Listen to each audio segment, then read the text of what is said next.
Hello my dear guest. Today I want to show you how you can easily add 2 or 3 strings together. So let's jump into our code. We have first text and name, and now what we want to do is actually combine them together and add some our custom text. So let's say const full text equals to, we start with these hyphens, and now because we want to pass variable, we need to start with $, and let's pass our first text. Now we can add space and pass our also name, and let's add some custom text like wish you all the best, and let's console log it what we get in the end.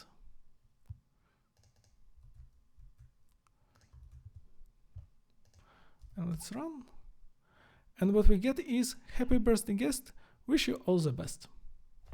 And that's it. And remember to do something that makes you happy every day.